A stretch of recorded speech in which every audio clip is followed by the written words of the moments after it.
ഏവർക്കും നമസ്കാരം. നമ്മള് ഇന്ന് കാറിൽ ഒരു വ്ലോഗ് ചെയ്യുകയാണ്. ആലപ്പുഴ ജില്ലയുടെ NH-ന്റെ ഡെവലപ്മെന്റ്സുമായിട്ട് ബന്ധപ്പെട്ട കാര്യങ്ങളാണ് ചെയ്യുന്നത്.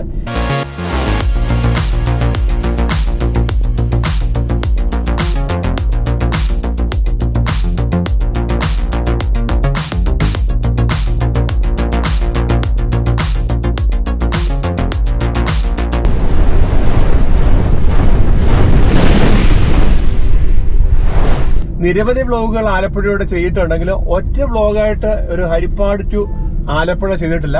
നമ്മളിപ്പം ഹരിപ്പാട് KSRTCയിലെ ഭാഗത്തേക്കാണ്. ഇവിടെ നിന്ന് KSRTCയുടെ ലെഫ്റ്റിലേക്ക് പോകുമ്പോഴാണ് KSRTC ബസ് സ്റ്റാൻഡ്. ഇവിടുത്തെ പണികൾ KSRTC ബസ് സ്റ്റാൻഡ് ജംഗ്ഷനാണിത്. ഇവിടെ കിഴക്കേ സൈഡില്, അതായത് ആലപ്പുഴയ്ക്ക് പോകുമ്പോൾ റൈറ്റ് സൈഡില് ഇവിടെ അണ്ടർപാസിന്റെ പണികൾ, ഇവിടെ തൂണിനുള്ള, അതായത് പൈലിങ്ങിനുള്ള പ്രവർത്തനങ്ങൾ അവിടെ തുടങ്ങിയിട്ടുണ്ട്. ഈ ഒരു സൈഡ് ബ്ലോക്ക് ചെയ്തിട്ടാണ് ഇപ്പം ലെഫ്റ്റ് സൈഡിൽ കൂടെ ആണ് രണ്ട് സൈഡിലേക്കുള്ള യാത്രകൾ. ഇനി മുന്നോട്ട് പോകുമ്പോഴുള്ള കാഴ്ചകൾ നമുക്ക് കാണാം.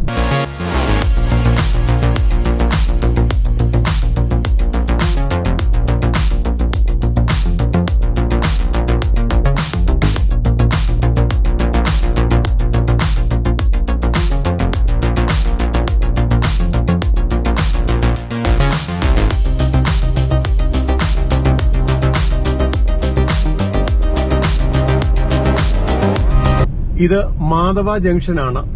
ഇവിടെ ഒരു അണ്ടർപാസ് ഉണ്ട്. ഇവിടുത്തെ തൂണുകൾ ഏതാണ്ടൊരു 10 മീറ്ററോളം ഹൈറ്റിലായിട്ടുണ്ട്. ഗർഡറുകളൊന്നും വെച്ചു തുടങ്ങിയിട്ടില്ല. ഇവിടെ ഫില്ലിങ് കുറെ കിടക്കുകയാണ്. ഇവിടെ ബാക്കി പണികൾ. ഇവിടെ നിന്നും റൈറ്റിലേക്ക് പോകുന്നതാണ്. തിരുവല്ല ചക്കുളത്തുകാവ് എടത്തുവാ റൂട്ടാണ് റൈറ്റ് ഭാഗത്തേക്കുള്ളത്. ഇവിടെ ഇപ്പം ആദ്യത്തെ ഒരു പ്രശ്നങ്ങളൊക്കെ ട്രാഫിക് പ്രോബ്ലം ഒക്കെ ഉണ്ടായിരുന്നു. ഇപ്പൊ അതിന് പ്രശ്നങ്ങളെല്ലാം മാറ്റിയിട്ടുണ്ട്. ഡാണപ്പടി മുതല് കുറച്ച് ഭാഗത്തേക്ക് കരുവാറ്റയ്ക്ക് ഇപ്പുറം രണ്ട് സൈഡും ഫില്ലിങ് ചെയ്യേണ്ട പണികൾ ഒന്നും തുടങ്ങിയിട്ടില്ല. ഇവിടെ നേണ്ട കാണാം. നേണ്ട ഇവിടെ ഇപ്പൊ ഇങ്ങനെ നേണ്ട കായലുമാതിരി വെള്ളമൊക്കെ കയറി കിടക്കുകയാണ്. ഇപ്പൊ കുറെ ഫില്ലിങ് ഇവിടെ ഈ സ്ഥലത്തൊക്കെ വരാനുണ്ട്. സൈഡിൽ കൂടെയുള്ള വെള്ളം ഒഴുകുന്നതിനുള്ള ഈ കനാല്, ചെറിയ ഓട പ്രവർത്തനങ്ങളൊക്കെ മിക്കവാറും ഒക്കെ കഴിഞ്ഞിട്ടുണ്ട്. ഇവിടെ ഏതാണ് ഇവിടുത്തെ ഒരു ഡെവലപ്മെന്റ്സ് ഒന്നും. ഇവിടെ നമ്മള് KVJT ജംഗ്ഷന് ഇവിടെ ഒരു അണ്ടർപാസ് ഉണ്ട്. സർവീസ് റോഡിന്റെ ഭാഗമൊക്കെ തിരിച്ചിട്ടുണ്ട്. സർവീസ് റോഡിന്റെ പണിയൊന്നും തുടങ്ങിയിട്ടില്ല. അതാണ് ഇവിടെ കാണുന്നത്. ഇത്രയും ഇവിടെ തീർന്നിട്ടുണ്ട്. കരുവാറ്റ പ്രശസ്തമായ ഹൈസ്കൂൾ ജംഗ്ഷന് സമീപമാണ്. ഇവിടെ ആലപ്പുഴയ്ക്ക് പോകുമ്പോൾ, അതായത് ലെഫ്റ്റ് സൈഡില് ഒരു വൺ സൈഡ് റോഡ് ക്ലിയർ ചെയ്തിട്ടുണ്ട്. കുറച്ച് ഭാഗമേ ഉള്ളൂ. നമുക്കിത് കൂടെ കയറി കൂടുതൽ ട്രാവൽ ചെയ്യാൻ പറ്റില്ല. ഈ കുറച്ച് ഭാഗത്ത് മാത്രമേ ഉള്ളൂ ചെയ്തിട്ടുള്ളത്.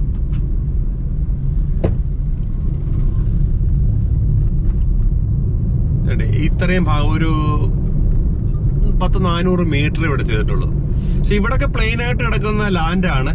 എത്രയും പെട്ടെന്ന് ഇവിടെ ഈ കുറെ ഫില്ലിങ്, ഇപ്പൊ എനിക്ക് തോന്നുന്നു മഴയായോണ്ട് ഈ ഇത് മണ്ണടി പ്രശ്നമാണ്. അതുകൊണ്ടൊക്കെയുള്ള ഇതാണ് തോന്നുന്നു, തടസ്സപ്പെടുന്നുണ്ട്. പിന്നെ അടുത്ത ഒരു എന്ന് പറഞ്ഞാൽ കടുവൻകുളങ്ങര ക്ഷേത്രം ആ ജംഗ്ഷനാണ്. റൈറ്റിലേക്ക് പോകുമ്പോഴാണ് നമ്മുടെ കരുവാറ്റ ചെറുതന ഭാഗത്തേക്ക് പോകുന്നത്. ഇവിടെ ഒരു അണ്ടർപാസ് ഉണ്ട്. ഒരു അണ്ടർപാസ് ആണ് ഇവിടെ വരുന്നത്. മെയിൻ ആയിട്ട് പോകുന്ന ഒരു സ്ഥലമാണ് ഈ ചെറുതന കരുവാറ്റ നിന്ന് പോകുന്ന കരുവാറ്റ ചെറുതന റൂട്ട്. ഇവിടെ അണ്ടർപാസിന്റെ ഏകദേശം പണി തീർന്നു കിടക്കുകയാണ്. സർവീസ് റോഡിന്റെ പണികൾ ഇപ്പുറത്തെ സൈഡ് തെക്ക് ഭാഗത്ത് കുറച്ച് ചെയ്തിട്ടുണ്ട്. വടക്ക് ഭാഗത്തേക്ക് ചെയ്യാനുണ്ട്. ഇവിടെയൊക്കെ ഈ കോൺക്രീറ്റിന്റെ ഈ ബാരിക്കേഡുകൾ കുറെ കൊണ്ടിറക്കിയിട്ടുണ്ട്. മഴ നമ്മുടെ കേരളത്തില് എനിക്ക് തോന്നുന്ന 2-3 മാസമായി തുടർച്ചയായി, കാലവർഷം എന്താ എവിടെയാണെന്നൊന്നും അറിയത്തില്ല. പക്ഷെ മഴ എപ്പോഴും ഉണ്ട്. ആഴ്ചയില് മഴയാണ്. ഇപ്പോൾ തന്നെ ഒരു മൂടി നിൽക്കുകയാണ്. മഴ പെയ്യാനുള്ള സാധ്യതയൊക്കെ ഉണ്ട്. എന്തായാലും ശരി. ഇവിടെ കരുവാറ്റ ഹൈസ്കൂള് കഴിയുന്ന പറഞ്ഞ റൈറ്റ് സൈഡിലാണ്. നല്ല രീതിയിൽ ഒരു 1.5 മീറ്റർ പൊക്കത്തില് ഹൈറ്റ് ചെയ്തിട്ടുണ്ട്. മറ്റേ ആ ഞാൻ പറഞ്ഞില്ലേ ആ കരുവാറ്റ അവിടെ ഒരു അണ്ടർപാസ് വരും എന്ന് പറഞ്ഞില്ലേ അത് കഴിഞ്ഞുള്ള. അപ്പൊ അത് കണക്കാക്കി ഇവിടുന്ന് ഹൈറ്റ് ചെയ്ത് പോകുന്നുണ്ട്. അങ്ങനെയുള്ള ഒരു വിശേഷമാണ് ഇവിടെ പറയാനുള്ളത്. കരുവാറ്റയിൽ നിന്ന് ഇത് TB ജംഗ്ഷൻ കഴിഞ്ഞുള്ള വളവാണ്. എന്റെ ഓർമ്മയിൽ ഇവിടെ ഒരു 19 മരണം നടന്നിട്ടുണ്ട് കഴിഞ്ഞൊരു 10-20 വർഷമായിട്ട്. പക്ഷെ ഇതിനൊരു പരിഹാരം നമ്മുടെ ഈ 6 വരി പാതയൊക്കെ വന്നു കഴിയുമ്പോൾ ഇവിടെ കുറയും. ഇവിടെ ഒരു അണ്ടർപാസ് വരുന്നുണ്ട്. അതായത് കരുവാറ്റ വീയപുരം ആ ഭാഗത്തേക്കുള്ള റൂട്ടിലേക്ക് തിരിയുന്ന കരുവാറ്റ ജലോത്സവമൊക്കെ നടക്കുന്ന ഇതുവഴി ഇങ്ങനെ നമ്മൾ ഹൈവേ വഴി പോകുമ്പോൾ ഇനി ഈ അണ്ടർപാസിൽ കൂടെ കയറി വേണം പോകേണ്ടത്. ഏതാണ്ട് ഇനി ഇവിടെ അണ്ടർപാസിന്റെ പണികളൊക്കെ തീർന്നു കിടക്കുകയാണ്. ഇവിടെ എല്ലാം ഡിവൈഡർ വെച്ച് ഡിവൈഡ് ചെയ്തിട്ടുണ്ട്. കാര്യം രാത്രി കാലങ്ങളിലൊക്കെ ഉള്ള ഈ ലോറിക്കാരൊക്കെ വന്നു കഴിഞ്ഞാല് സ്റ്റിക്കറുകളും ഒക്കെ വർക്ക് ചെയ്ത് വെച്ചിട്ടുണ്ട്. എന്നാലും വളരെ കെയർഫുൾ ആയിട്ട് പോകണം ഈ ഭാഗങ്ങളിലൊക്കെ. ഏറ്റവും കൂടുതൽ അപകടം നടന്നിട്ടുള്ള ആലപ്പുഴ ജില്ലയിലെ ഒരു ഭാഗമാണ് കരുവാറ്റ. തോട്ടപ്പള്ളിയിലേക്കുള്ള ഒരു വ്ലോഗ് പ്രത്യേകം ചെയ്തിട്ടുണ്ട്. തോട്ടപ്പള്ളിയിലെ ഏറ്റവും വലിയ പാലമൊക്കെ ആലപ്പുഴ ജില്ലയിലെ വരുന്ന ഒരു പ്രത്യേക വ്ലോഗുണ്ട്. എന്നാലും വേണ്ടത് നമുക്ക് ഇവിടെ നിന്നുമാണ് ഈ തോട്ടപ്പള്ളിയുടെ ഇവിടെ ഒരു ചെറിയ പാലമുണ്ട്. ഈ പാലത്തിന് മുൻഭാഗത്ത് നിന്നുമാണ് തോട്ടപ്പള്ളിയിലേക്കുള്ള പാലത്തിന്റെ പണി തുടങ്ങിയിട്ടുള്ളത്. അവിടെ തൂണുകളൊക്കെ നിർമ്മാണം ഏകദേശമൊക്കെ കുറെ തീർന്നിട്ടുണ്ട്. ഇനിയും ഇവിടെ ഗട്ടറുകൾ വെക്കുന്ന പണികളൊക്കെയാണ്. വലിയ ക്രെയിനൊക്കെ ഉപയോഗിച്ചാണ് ഇവിടെ ഈ തോട്ടപ്പള്ളി സ്പിൽവേയിലെ പണി നടക്കുന്നത്. കൂടുതൽ വിവരങ്ങൾ ആ വ്ലോഗ് കണ്ടാൽ മനസ്സിലാകും.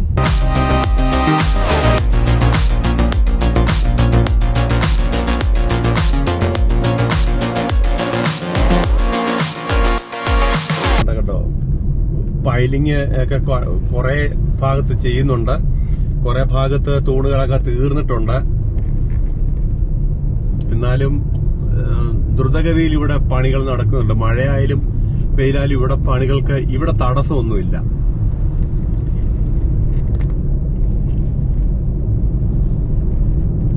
നമ്മുടെ കുട്ടനാടിനെ സംരക്ഷിക്കുന്ന പമ്പയാറും അച്ചൻകോവിലാറും ഒക്കെ വന്ന് സമുദ്രത്തിൽ ചേരുന്ന ഭാഗമാണ് തോട്ടപ്പള്ളി.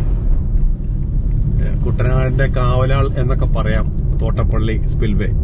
നമ്മളിപ്പോൾ അടുത്തതായി ചെയ്യുന്ന പോയിന്റ് എന്ന് പറയുന്നത് ഒറ്റപ്പുന്ന. അതായത് ഇവിടെ ഒരു ക്ഷേത്രമാണ്. ഇവിടുത്തെ ഈ ഒറ്റപ്പന എന്നൊക്കെ പറയും. ഇവിടെ വലിയൊരു പനയുണ്ടായിരുന്നു, അത് വെട്ടിമാറ്റിയിട്ടാണ് ഇവിടെ ആ ഭാഗത്താണ് ഇപ്പം ഒരു അണ്ടർപാസ് വന്നിട്ടുള്ളത്. ഇവിടെ റോഡ് 2 സൈഡിലേക്ക് ഇങ്ങനെ ഡീവിയേറ്റ് ചെയ്ത് പോകുന്നു. ഇവിടുന്ന് ഈ മുന്നോട്ട് പോകുമ്പോൾ ടാർ ചെയ്ത കുറെ ഭാഗങ്ങൾ നമുക്ക് കാണാൻ പറ്റുന്ന കാഴ്ചയുണ്ട്.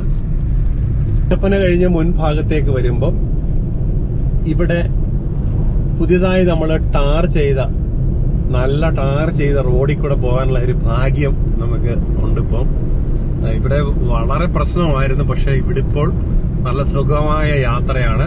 ഇതിന് കിഴക്ക് ഭാഗത്തോടെ ഒരു സർവീസ് റോഡും പോകുന്നുണ്ട്. ആ ഒറ്റപ്പന ഭാഗത്തേക്കുള്ള സർവീസ് റോഡിന്റെ ആണ് പോകുന്ന ലൈൻ. ഇതിന്റെ പടിഞ്ഞാറ് ഭാഗത്ത് നല്ല ഡീപ്പായിട്ട് താഴ്ചയാണ്. അതെന്താ അവിടെ പ്ലാൻ ചെയ്തേക്കുന്നതെന്ന് മനസ്സിലാകുന്നില്ല. ഒരു സർവീസ് റോഡ് അവിടെ വരും. എന്തൊക്കെയോ പണികളുണ്ട്.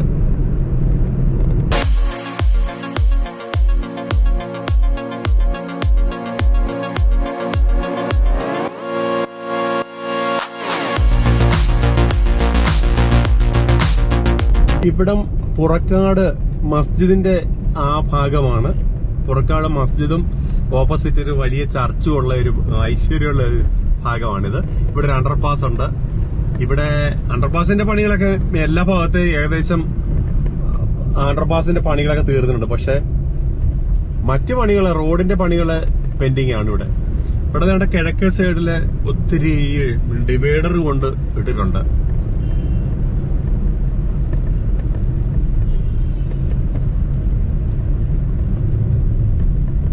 ഇവിടുന്ന് ഒരു ഡൈവേർഷൻ തുടങ്ങുകയാണ്. ഇവിടെ മുതൽ മുന്നോട്ട് നല്ല രീതിയിൽ 2 ലൈൻ ടാർ ചെയ്ത പുതിയ റോഡിൽ കൂടാണ് നമ്മളിപ്പോ പോകുന്നത്. വണ്ടി പോകുമ്പോ തന്നെ ആ ടയറിന്റെ ഒരു പുതിയ ആ റോഡുമായിട്ട് ഒരു ഗ്രിപ്പ് ഉണ്ടല്ലോ, അത് നമുക്ക് ഡ്രൈവിങ്ങില് നമുക്ക് ഫീൽ ചെയ്യുന്നുണ്ട്. അതാണ് ഈ പുതിയ കൺസ്ട്രക്ഷന്റെ ഒക്കെ ഒരു പ്രത്യേകത എന്ന് പറയുന്നത്. നമ്മളിപ്പോൾ അമ്പലപ്പുഴ ഉണ്ണിക്കണ്ണന്റെ നാട്ടിലേക്ക് വന്നേക്കുവാണ്. ഇവിടെ ഒരു കുറച്ച് പണികൾ ഇങ്ങനെ ഫ്ലൈ ഓവറിന്റെ പണികൾ ഇവിടെ നടക്കുകയാണ്. ഗർഡറുകളൊക്കെ സ്ഥാപിച്ചിട്ടുണ്ട്, കുറച്ചൊക്കെ 3-4 വെച്ചിട്ടുണ്ടെന്ന് തോന്നുന്നു. അപ്പോൾ അങ്ങനെയാണ് ഇവിടുത്തെ പണികള്. അമ്പലപ്പുഴയുടെ ഇപ്പത്തെ കിഴക്ക് ഭാഗത്തേക്ക് പോകുന്നതൊന്നും നമുക്ക് റോഡ് പോലും തിരിച്ചറിയത്തില്ല. ഈ ഡിവൈഡറൊക്കെ വെച്ചിട്ട് ഭയങ്കര ഒരു പരിചിതമല്ലാത്തവര് വന്നു കഴിഞ്ഞാൽ അമ്പലപ്പുഴ ഇപ്പൊ മനസ്സിലാകാത്ത ഒരവസ്ഥയാണ്. കാര്യം റോഡെല്ലാം മാറിയേക്കാണ്. ഓട്ടോയുടെ പുറകെ ചേട്ടന്മാരിരുന്ന് പോകുന്നു. മത്സ്യബന്ധനം ഇവിടെ ചാകരയൊക്കെ ഉള്ളതുകൊണ്ട് മത്സ്യബന്ധനത്തിനൊക്കെ പോകുന്നവരൊക്കെയാണ്. അവരൊക്കെ ജോലിയൊക്കെ കഴിഞ്ഞ് ടയേർഡായി ഓട്ടോയിൽ പോകുന്ന കാഴ്ചയാണ്. കുറെ ഗർഡറുകളൊക്കെ ഇവിടെ വെച്ചിട്ടുണ്ട്. പിന്നെ ഇനി മുന്നോട്ട് പോകുന്നത് നമ്മളെ എടക്കുളങ്ങര ക്ഷേത്രത്തിന് മുന്നിലേക്കാണ് ഇപ്പോൾ എത്തിയിട്ടുള്ളത്. അതുപോലെ തന്നെ കാക്കാഴം പാലം, റെയിൽവേ ROB റെയിൽവേ ഓവർബ്രിഡ്ജിലേക്ക് നമ്മൾ കയറുകയാണ്. അതിന് ലെഫ്റ്റ് സൈഡിലായിട്ട് മനോഹരമായ ഒരു മസ്ജിദ് കാണാം. നമ്മൾ ഈ റോഡിൽ കൂടെ പോകുമ്പോൾ റോഡിന്റെ കാഴ്ചകൾ മാത്രമല്ല, നമ്മുടെ ഓരോ നാടിനെയും ഐഡന്റിറ്റി എന്ന് പറയുന്ന അവിടുത്തെ ആരാധനാലയങ്ങളാണ്. അത് അമ്പലമായാലും മസ്ജിദായാലും ചർച്ചായാലും നമുക്ക് അതൊന്ന് ടച്ച് ചെയ്യാതെ പോകാൻ പറ്റില്ല. കണ്ടോ എന്ത് മനോഹരമാണ് കാണാൻ. ഇവിടെ ഈ പഴയ ഒരു 2 ലൈൻ ROB ആണ് ഇപ്പോ ഉള്ളത്. അപ്പുറത്ത് നമ്മുടെ ഇതിന് സമാന്തരമായിട്ട് വരുന്നതിന് തൂണുകളുടെ മാത്രം പണികൾ അവിടെ ഇവിടെയൊക്കെ ചെയ്തിട്ടുണ്ട്. എന്നാൽ ഇവിടെ റെയിൽവേയുടെ ഇവിടെ പറയുകയാണെങ്കിൽ നമുക്ക് കാണാൻ പറ്റുന്നുണ്ട്, കുറച്ച് തൂണുകളൊക്കെ പൊങ്ങിയിട്ടുണ്ട്. ഗർഡറിന്റെ പണികളും മറ്റും ഒന്നും ഇവിടെ പുരോഗമിച്ചിട്ടില്ല. ശരിക്കും പറഞ്ഞാൽ ഇവിടെ ഇച്ചിരൂടെ സ്പീഡപ്പ് ആകാവുന്ന ഒരു സ്ഥലമായിരുന്നു, പക്ഷെ എന്തുകൊണ്ടോ ഇവിടെ ഡിലേ ആണ്. നീർക്കുന്നം എന്ന് പറഞ്ഞ പ്രദേശമാണ്. നീർക്കുന്നത്തിന്റെ ഒരു ഭാഗത്ത് ടാർ ചെയ്തിട്ടുണ്ട്, പക്ഷെ അവിടെ കൂടെ ഫുൾ ഓപ്പൺ ചെയ്തിട്ടില്ല. അതുകൊണ്ട് 2 സൈഡിലേക്കും ഈ ഒരു പാത്തിക്കൂടെ ആണ് വണ്ടികൾ പോകുന്നത്. പക്ഷെ അത് ഇപ്പൊ അടുത്ത് തന്നെ തുറക്കും. ഏകദേശം ടാറിക്കൊക്കെ തീർന്നു കിടക്കുകയാണ് അവിടെ. നമുക്ക് ഈ പോകുന്നതിന്റെ റൈറ്റ് സൈഡ്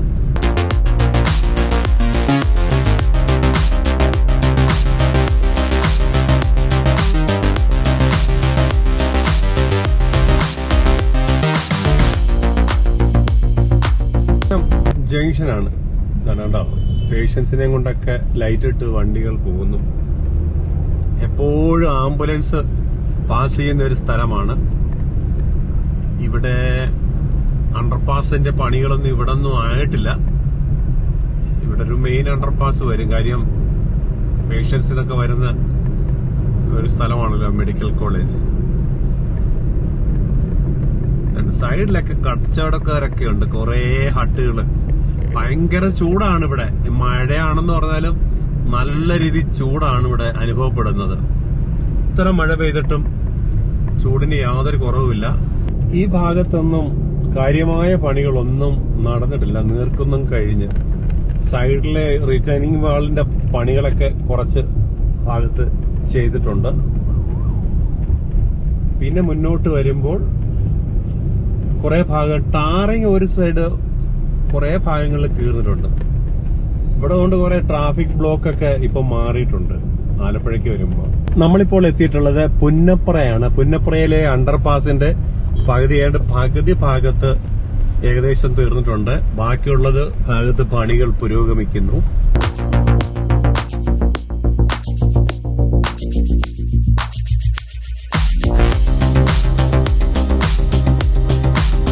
ഭാഗം കാർമൽ പോളിടെക്നിക്കിന്റെ മുൻവശമാണ്. ഇവിടെ ഒരു വലിയ ക്രെയിൻ കിടപ്പുണ്ട്, വലിയൊരു JCB ഉണ്ട്. ഇവിടെ എന്തൊക്കെയോ പണികൾ ഇവിടെയും പുരോഗമിക്കുന്നുണ്ട്. കൂടെ ഒരു വലിയ ഓട സ്ഥാപിക്കുന്ന പണിയാണ്. ക്രെയിനൊക്കെ ഉപയോഗിച്ച്, JCB ഒക്കെ ഉപയോഗിച്ച് വലിയൊരു ഓടയുടെ നിർമ്മാണമാണ് ക്രോസ് ചെയ്ത്, ഹൈവേക്ക് ക്രോസ് ചെയ്ത് പോകുന്നത്.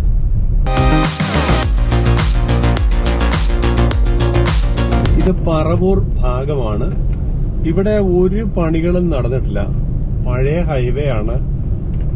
ഇവിടൊക്കെ എന്ന് പറഞ്ഞാൽ ഈ എർത്ത് ലെവല് കറക്റ്റ് ആണെന്ന് തോന്നുന്നു. ഇവിടെങ്ങും ഈ ടാറിങ്, കുറച്ച് ഹൈറ്റിലുള്ള ഒരു ടാറിങ് മാത്രമേ ഉള്ളൂ. അതുകൊണ്ടായിരിക്കും ഇവിടെ അവര് ഇപ്പൊ ഒന്നും ചെയ്യാത്തത്. ഈ പ്രശ്നങ്ങളുള്ള ഏരിയയും അല്ലെ പൊക്കണ്ട ഏരിയകളും ഒക്കെയുള്ള, അതുപോലെ അണ്ടർപാസ് വരുന്നിടമൊക്കെയാണ് അവരുടെ പണികൾ കൂടുതലും അവർ കോൺസെൻട്രേറ്റ് ചെയ്തിരിക്കുന്നത്. ഇതിന്റെ പണികൾ എടുത്തിട്ടുള്ളത് വിശ്വസമുദ്ര കമ്പനിയാണ്. പക്ഷെ അത് അവര് തന്നെ സബ് കൊടുത്തിട്ടുണ്ടെന്നാ പറയുന്നത്.